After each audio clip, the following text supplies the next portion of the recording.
When a wealthy millionaire tried to humiliate a quiet waitress by forcing her to play piano at his party, he had no idea that the very music she would create that night would shatter his arrogance and change both their lives forever.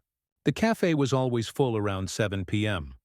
The clink of wine glasses, the soft hum of conversations, and the warm yellow lights gave the place a charm that attracted the city's elite. But for Emma Dawson, it was just another shift. She moved from table to table, placing plates with practiced grace, her brown eyes calm but distant. The rich guests never looked at her for more than a second. She was just the waitress, always polite, always silent, and always invisible. Emma had been working at La Belle Rue for nearly 2 years now. It was one of the most expensive restaurants in New York. Celebrities came here. Business tycoons made deals over dessert. Musicians, actors, CEOs, everyone with money knew the place. But none of that impressed Emma. She wasn't interested in fame. She wasn't interested in money either. All she wanted was to make sure the rent was paid, the electricity stayed on, and her little brother, Ben, stayed in college. Most of the staff at the restaurant were friendly, but nobody really knew Emma. She kept her life private. Even the manager only knew she lived in a small apartment and worked double shifts by choice. Whenever someone tried to talk to her about her past, Emma smiled, said something vague, and returned to work. But Emma had a secret. Every day after her evening shift ended, she walked home. Her apartment was about 15 minutes away from the restaurant. On the way, she passed by a corner where an old upright piano sat under a plastic cover. It was part of a community music project, and anyone could play it. During the day, children banged on it for fun. In the evenings, older folks sometimes played jazz or old love songs. Emma always paused there, even if only for a few seconds. Her fingers would twitch, her eyes would soften, and a strange silence would fall over her heart. But she never touched the keys, not even once in 2 years. Back in her apartment, things were simple but tidy. A small kitchen with mismatched chairs, a couch that doubled as a bed for Ben during visits, and a bookshelf with old music sheets she could never throw away. Ben visited every weekend from college, and those days brought the only real smile to her face. She cooked for him, helped with his assignments, and made sure he had everything he needed. He didn't know how hard she worked or how tired she was most days. She never told him. They had lost their mother when Emma was only 20.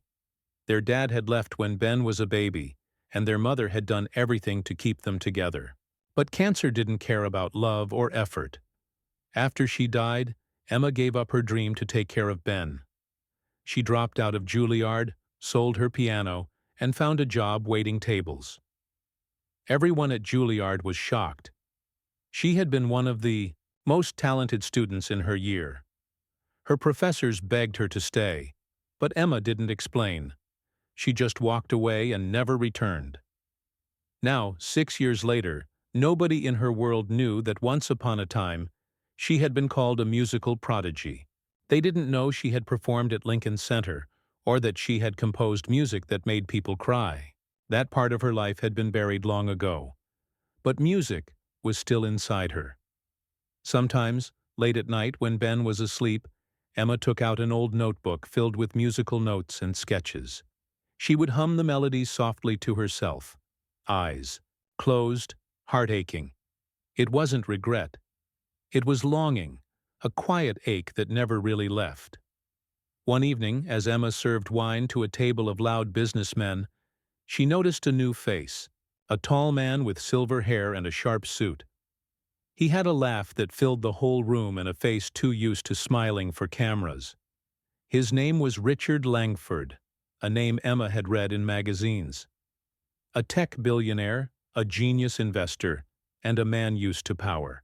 He noticed Emma not in the usual way men noticed her, but with a curious smirk, as if he was trying to read her mind. She didn't like that look. Over the next few weeks, Richard returned often.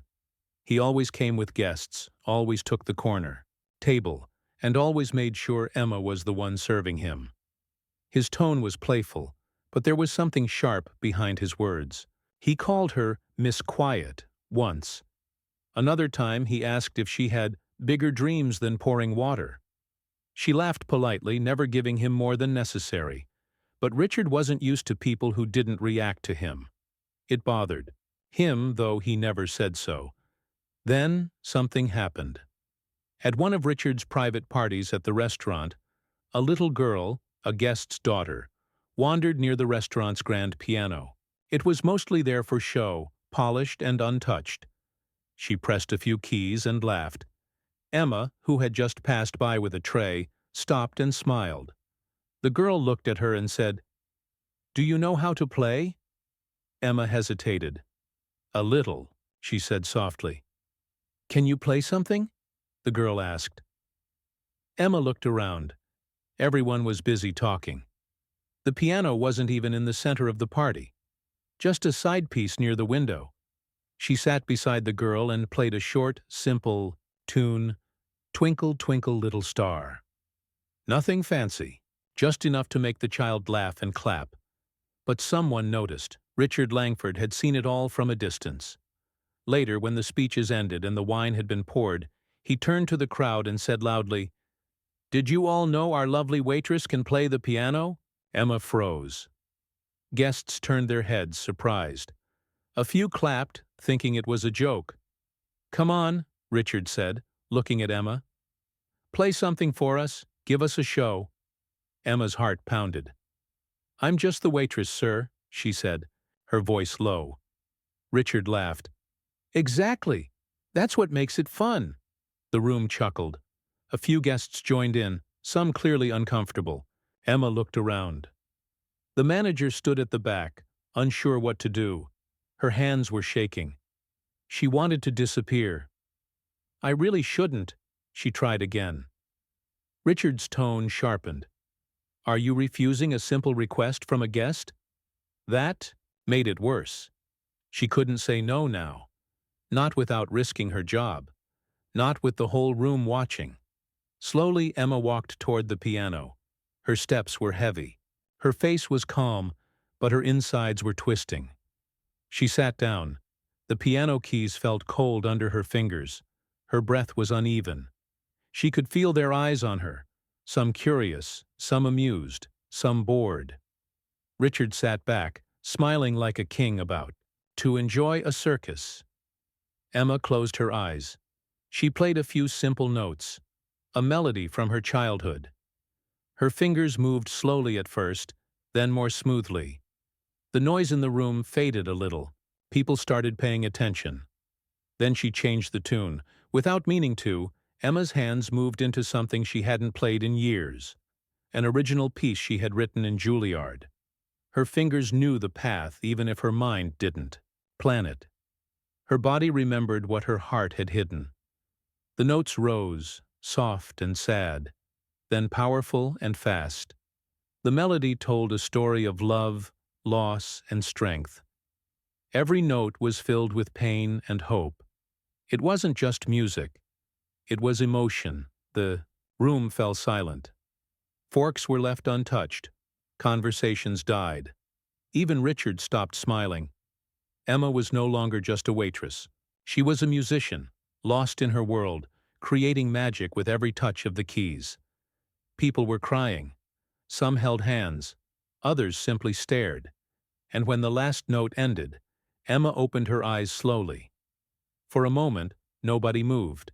Then, applause. Not polite, not forced, but real, stunned applause.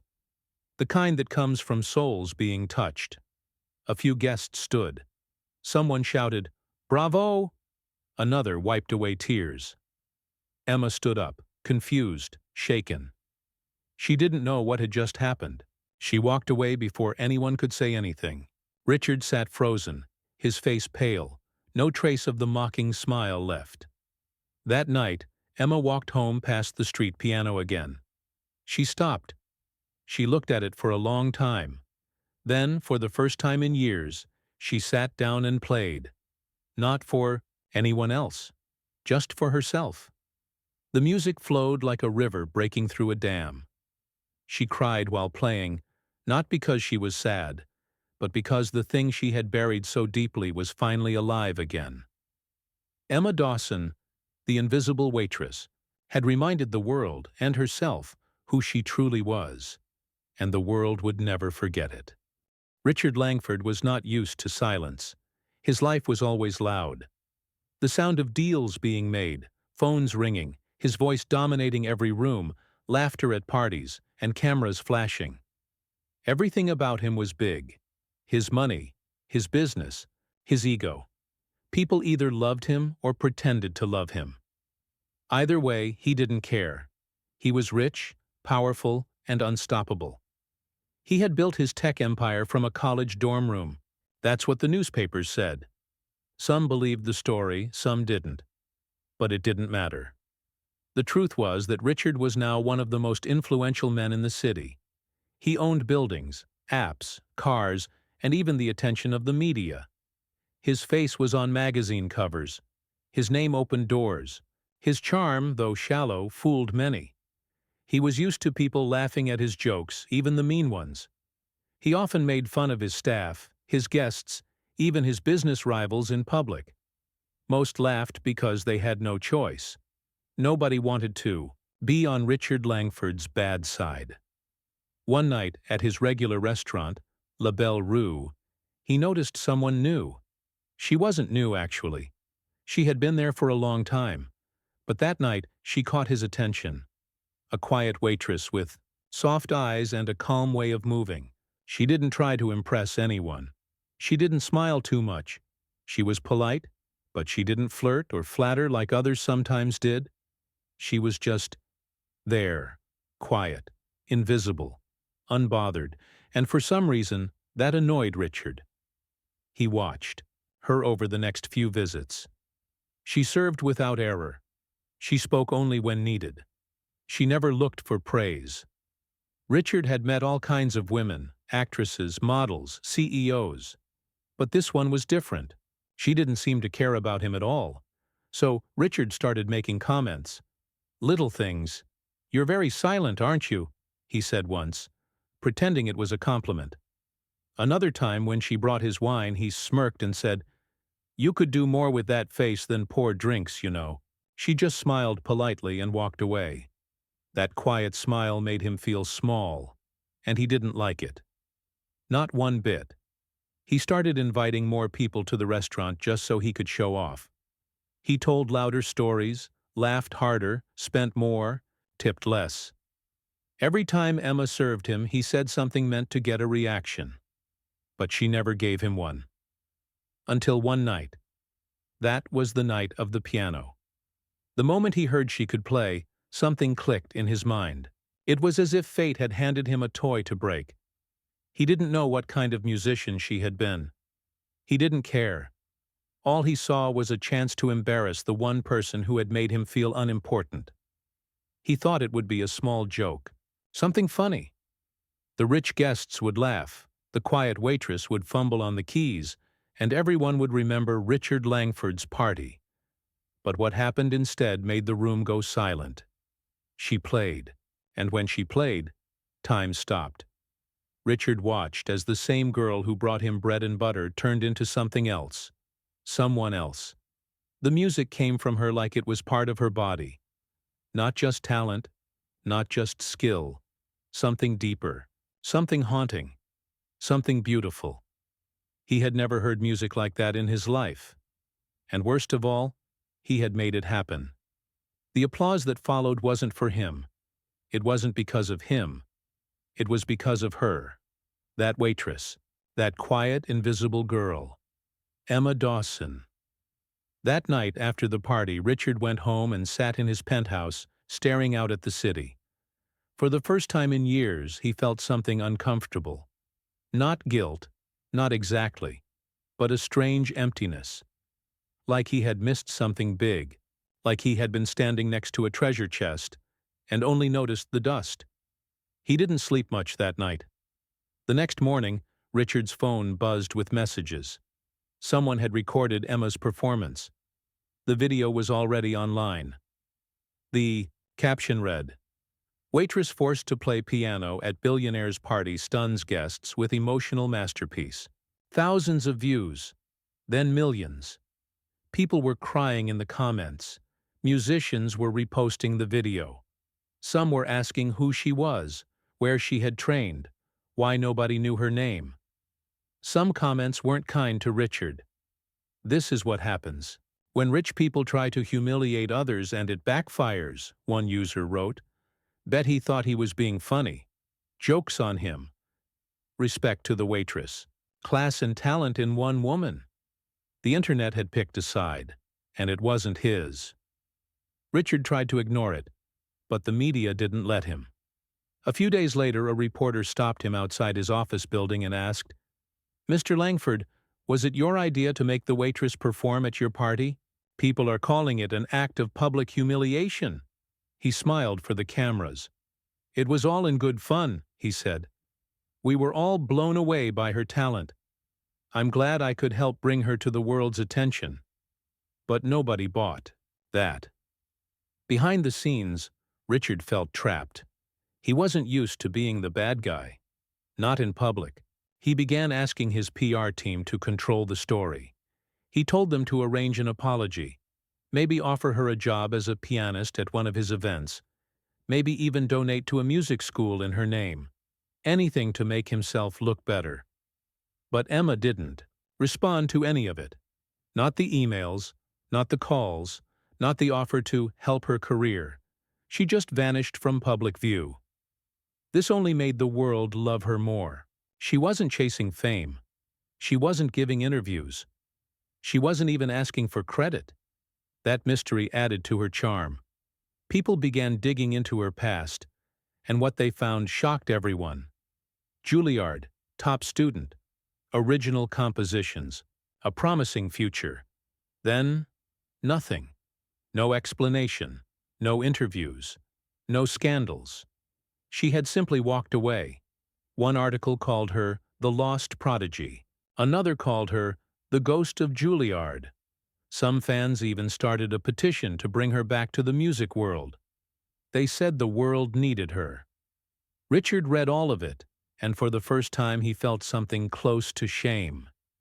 He had tried to laugh at her, to break her down in public, and instead she had reminded everyone, including him, what real beauty looked like, what real strength sounded like. He remembered something else too. When she played at the party, she hadn't looked at anyone, not even once. Her eyes were closed, her face calm, like the room didn't matter, like the people didn't matter, like the only thing that existed was the music. He envied that. Richard started thinking about the things he used to love before money changed everything. He had once loved art. As a student, he had played the guitar badly, but with heart. He remembered how it felt to create something instead of own something. That feeling was long gone. Maybe that's why Emma's music had hit him so hard. He tried to find her again, sent more emails, talked to the restaurant manager. No luck. Then, one night, he returned to La Belle Rue alone. No guests, no laughter. Just him and a corner table. Emma wasn't there. The manager said she had taken time off. No one knew when she would return. He looked at the piano. It was covered again. Silent.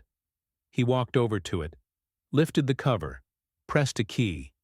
The note rang out, lonely and out of place. He sat down. For a full minute, he just sat there staring at the keys. Then, very slowly, he played a broken melody. The same one Emma had started with that night. He couldn't finish it. He didn't know how, but he played enough to feel the emptiness inside him stretch wider. He left that night without saying a word. In the weeks that followed, Richard didn't throw any more parties. He avoided the press. He started reading about music again. He even donated money, not for PR, but because it felt right. He gave anonymously to a scholarship fund for young musicians. No one knew. He didn't care.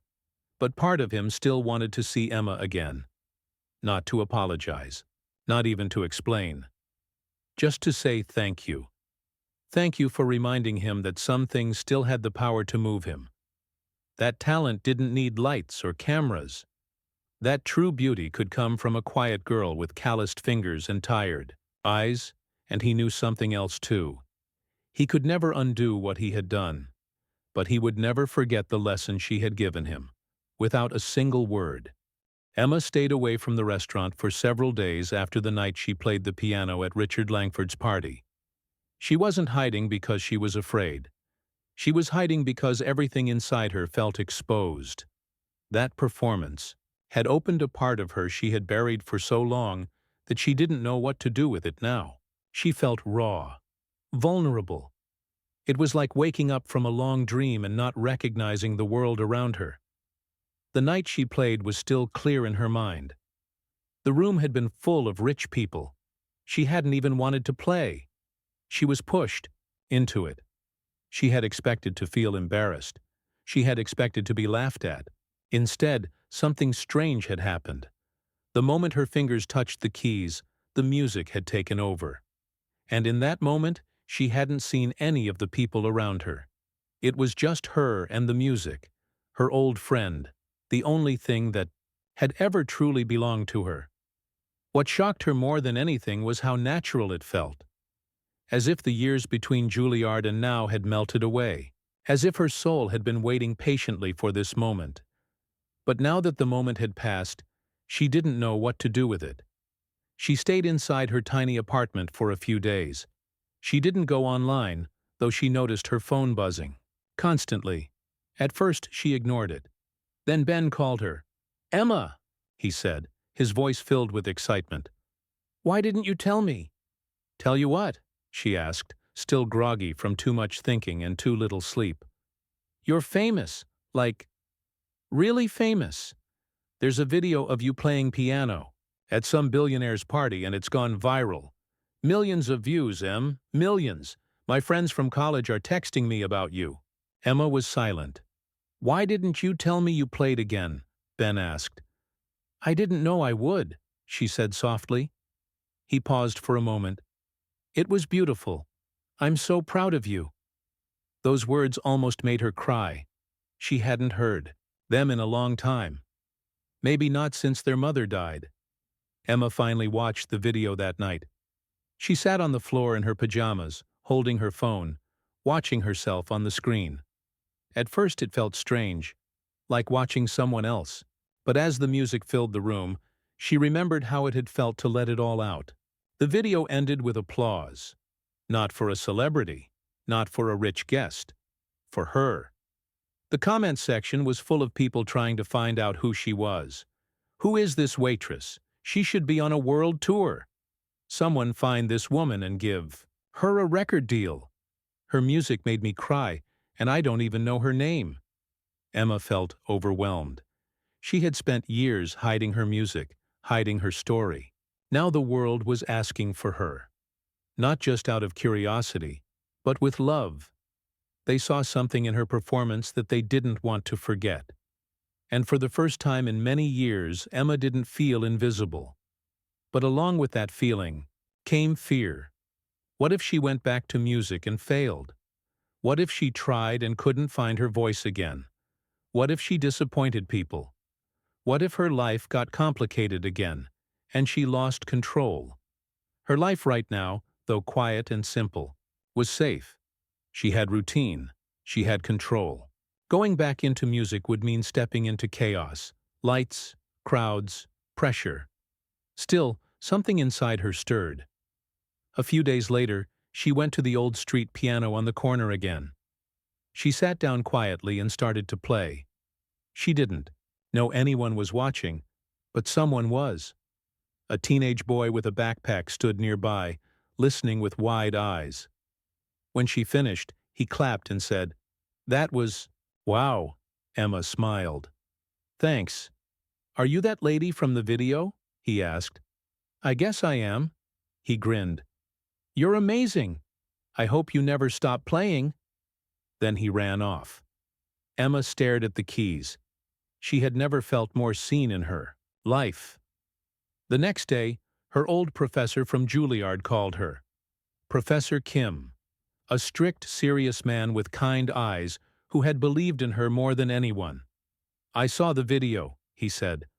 "I recognized your style right away. You haven't lost it." "I thought I had," Emma whispered. "You haven't, and the world needs to hear more of it." They talked for a long time. He asked her about Ben, about her life, about why she left Juilliard. She told him the truth, about her mother's death, about the promise she made to keep Ben in school, about how she couldn't balance both things, so she gave up music. "You did what you had to do," he said. "And now maybe it's time to come back." Emma didn't say yes, but she didn't say no either. That week, she went back to the restaurant. Some of the staff clapped when she entered. Others hugged her. The manager told her they'd had reporters asking about her. "You don't have to work here anymore," he said kindly. "You're bigger than this place now." But Emma shook her head. "Not yet. Let me finish this week." She worked quietly, just like before. But now customers recognized her. Some asked for pictures. Some simply said thank you. Even strangers from other cities came by just to see her. She smiled and kept working. And then something unexpected happened. Richard Langford showed up again. This time, he was alone. No guests, no smirk, no flashy suit. Just a man in a black coat, carrying something in a cloth bag. Emma saw him from across the room and felt her stomach twist. She wanted to ignore him, but he stood up and walked straight toward her. "I'm not here to cause trouble," he said softly. She said nothing. "I just wanted to give you this." He handed her the bag. Inside it was a brand new music notebook, leather-bound, with her initials engraved on it. Simple. Elegant. "I asked the Juilliard store to make it," he said. "As an apology."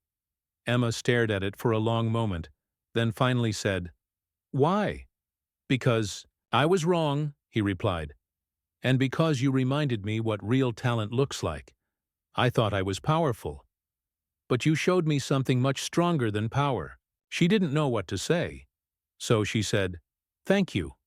He smiled. A real smile this time. "I'll leave you alone now." He turned to go, then paused and said, "If you ever need a place to play, my home has a Steinway grand piano and no audience." And then he walked out. Emma sat down at the staff table, still holding the notebook. She opened it slowly and stared at the first blank page. It felt heavy in her hands, not because of the gift, but because of what it represented. Second chance. Later that week, Professor Kim called again. He invited her to a small concert being held at the Juilliard Auditorium.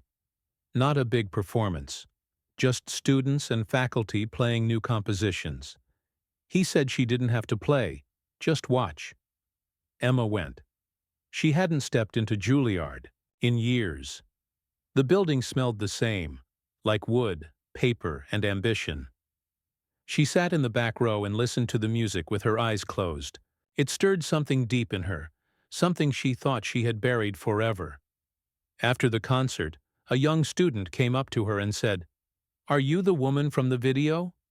Emma nodded. The girl smiled. "You're the reason I applied here. Thank you." Emma was speechless. That night, she made a decision. She wasn't going to run from music anymore. She wasn't going to be afraid of her gift.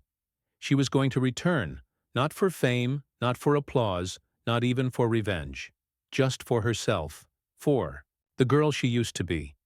For the artist who had gone silent. For the woman who still had music in her fingers and stories in her heart. She started writing again.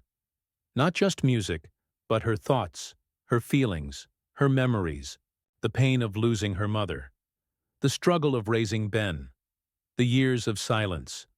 The moment her music came alive again. Everything went into that notebook Richard had given her. Soon she began playing at small events, community centers, opened, mic nights, charity functions. No fancy clothes, no big lights. Just her, a piano, and a room full of strangers. And each time something magical happened. People listened. People cried. People remembered her. She got a message one day from a woman in Chicago who said, "Your music helped me forgive someone I hated for years." Another from a man in Japan said, "I play your video every night before I sleep. It calms my heart." Emma didn't understand it completely, but she knew that somehow her music was healing people, and in return, it was healing her. Ben, too, was proud. He told all his college friends, and soon his school invited Emma to give a talk. She stood on stage nervously but spoke from her heart. She told them about failure, about choices, about sacrifice, and about how art doesn't die, it just waits. One day, she got an email from a record label. They wanted to meet, not because she was famous, but because one of their directors had seen her live at a small event and was moved. They offered her a chance to record her own album, original compositions only, with full creative freedom. Emma said yes, and just like that, the quiet girl who had once walked away from the piano walked right back in, stronger, wiser, and braver than before. She named her album Awakened Silence. When it was released, it didn't explode like pop music. It didn't sit on top of charts, but it grew quietly, like a tree. People found it. People shared it. Musicians called it a masterpiece. Critics called it a voice of healing in a noisy world. Emma kept living in her small apartment. She still cooked for Ben on weekends. She still walked to the old street, piano sometimes, just to remind herself where she had come from. She didn't need to be famous. She just needed to be heard. And now, the world was finally listening. After the release of Awakened Silence, Emma's life changed, but not in the ways she expected. She had imagined bright lights, crowded concert halls, and people cheering her name. Instead, what came was a slow and steady flow of moments, small, meaningful moments that filled her heart more than any applause ever could. Emma continued to live simply. Her days were filled with quiet routines. She still worked part-time at the restaurant, not because she needed the money but because it was a place where she felt grounded. The familiar faces of her co-workers, the scent of fresh bread, the clinking of glasses, all of it reminded her of the life she had built with Ben, the life that had kept her strong during the hardest times. Ben was doing well at college. He called her every week, sharing his struggles with exams, his excitement about new friends, and sometimes his worries about the future. Emma listened, offering advice and encouragement. She felt proud but also bittersweet. Proud of the young man he was becoming, but sad that she couldn't be there for him more. Her music career was growing quietly. Invitations to play at small venues came in, each one a chance to touch new hearts.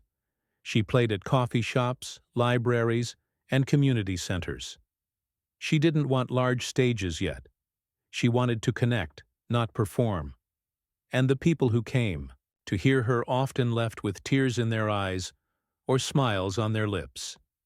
Emma's music spoke to something deep inside them, the pain, the hope, the memories they held. One afternoon, she was invited to perform at a local hospital's pediatric ward. Children who were sick and scared gathered in a colorful room filled with toys and balloons. Emma sat at a small keyboard and began to play. Her fingers moved gently over the keys, creating soft melodies that floated through the room. The children listened with wide eyes. Some smiled, some swayed. One little boy, no older than 5, reached out to touch the keys. Emma stopped playing and smiled at him. He grinned back. After the performance, a nurse came up to Emma and said, "Thank you. You brought a little magic to these kids today. Many of them haven't smiled like this in weeks." Emma felt a warmth in her chest she had never felt before. It wasn't about fame or money. It was about giving something real, hope, comfort, joy. But while Emma was finding peace, Richard Langford was going through his own transformation. Richard had always been a man of control. Power was everything to him. But after that night at the party and Emma's music that shook something inside him, he began to question what success really meant. He started attending small music events, not as a billionaire guest, but as a simple listener. He sat quietly in the back, letting the melodies wash over him. He even tried playing the piano himself again, though his fingers were clumsy and his rhythm off. It didn't matter. He found joy in the attempt.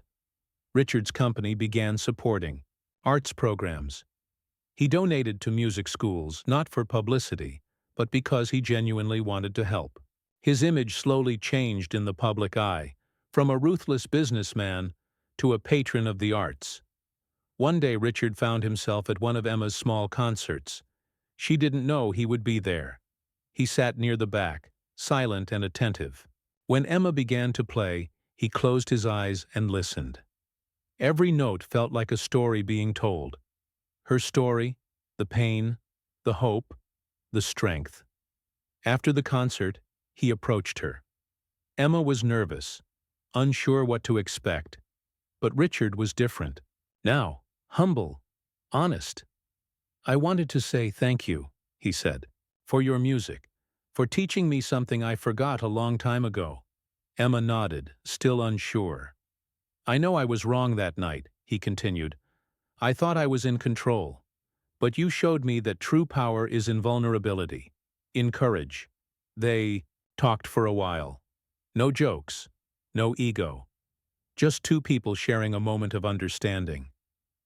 Emma realized that Richard had changed, not because of her music alone, but because he had seen a different way to live, a way that wasn't about dominating others but about lifting them up. Their relationship wasn't perfect. They still came from very different worlds. But now, there was respect. Emma's life was full of surprises too. A small music festival invited her to be the headline artist. It was a big step. She hesitated, scared of failing in front of a large crowd. But with Ben's encouragement and Richard's quiet support, she said yes. The festival night was magical. Thousands of people gathered in a beautiful park under the stars. Emma sat at the grand piano on stage, her heart pounding. But when her fingers touched the keys, the fear melted away. She played with all her soul. The crowd was silent, captivated. When the last note faded, the applause was thunderous. People cheered, whistled, and some cried. Emma felt tears in her own eyes. She had come so far. From a quiet waitress hiding her talent to a woman standing in the spotlight, sharing her gift with the world. After the festival, more doors opened. She was invited to collaborate with other musicians, to teach young students, to write music for films. But through it all, Emma stayed true to herself. She remembered the days when she thought her music would never be heard. She remembered the nights she played alone, dreaming of a second chance. And now she had it. One evening, after a long day of rehearsals, Emma sat at her piano at home reflecting on her journey. She thought about her mother, who had loved music but never got to see her daughter's gift bloom. She thought about Ben, growing up brave and kind. She thought about Richard, and how two very different lives had somehow crossed paths. She played a soft melody, one she had composed in the quiet hours before dawn. It was a song about hope, about healing, about new beginnings. As the music filled the room, Emma smiled. She knew her story was still unfolding.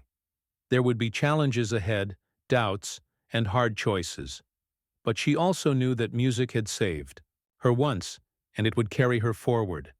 Because sometimes the most beautiful journeys begin in silence and awaken with a single note. Emma's life had changed in ways she had never imagined.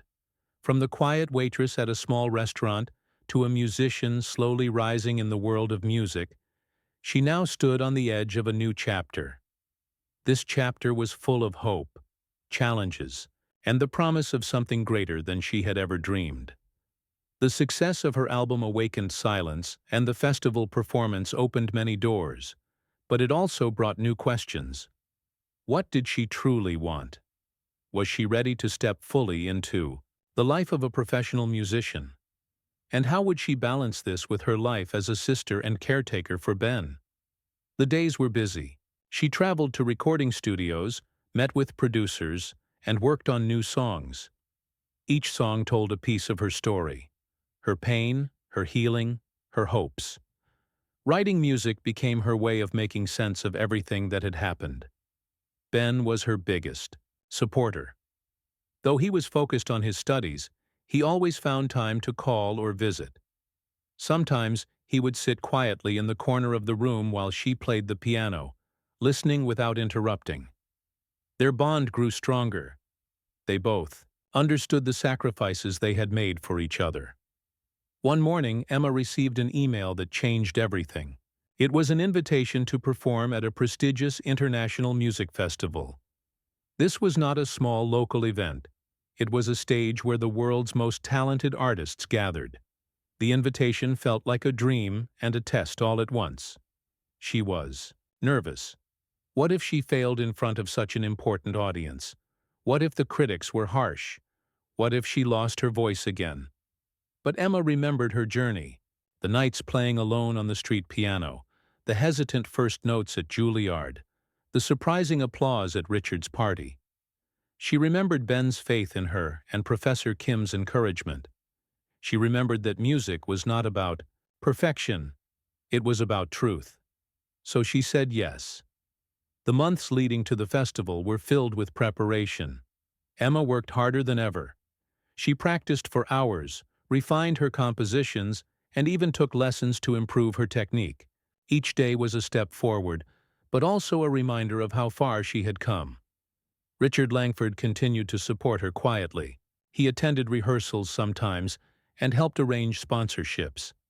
He even surprised Emma by sending her a letter of apology for the way he had treated her at the party. It was sincere and touched her deeply. When the day of the festival arrived, Emma was ready but still nervous. The stage was huge, the lights bright, and the audience large and diverse. She took a deep breath and walked onto the stage. The world seemed to hold its breath. As her fingers touched the keys, the music began to flow. The melodies were powerful and gentle at the same time, telling stories without words. The audience was silent, completely absorbed. Emma felt the music lifting her.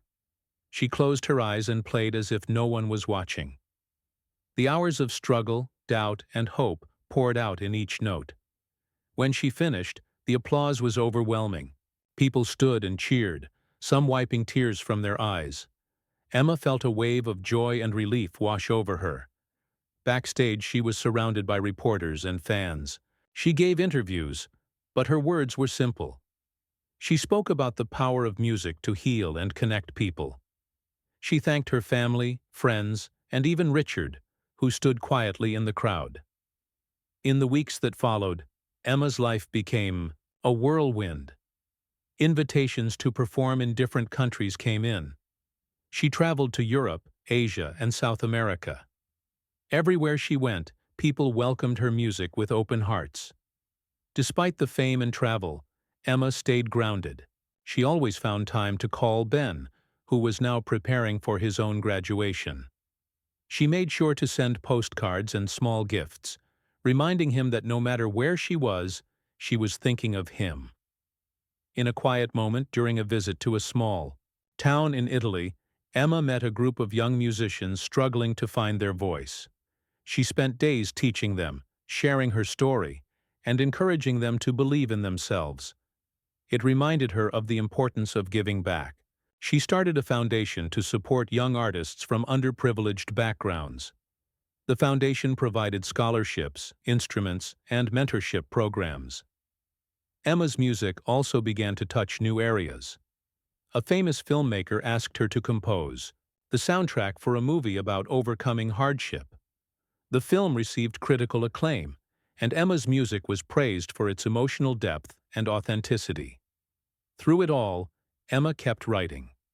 Her compositions grew richer and more complex. She explored new styles, blending classical, jazz, and folk music. But no matter how far she traveled or how high she climbed, her music always carried the heart of her story. There were difficult moments too.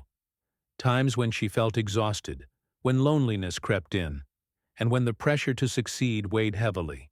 But Emma learned to lean on her support system: Ben, her friends, Professor Kim, and even Richard, who had become a true friend. One evening, after a long day of rehearsals, Emma sat alone at her piano in her small apartment. She looked at the leather-bound notebook Richard had given her years ago. It was filled with her songs, memories, and dreams. She played a gentle melody, one she had written during the darkest times. As the notes filled the room, tears came to her eyes, not from sadness, but from gratitude. Emma thought about how far she had come, from the girl who hid her talent to the woman who shared her gift with the world, from the night at Richard's party to the stages of the world. Her journey had not been easy, but it had been real. It had been full of pain, courage, and love. And now, Emma knew that her music was more than just sound. It was a story of hope rising from silence, of light breaking through darkness. She closed the notebook and smiled. Her story was far from over. It was just beginning.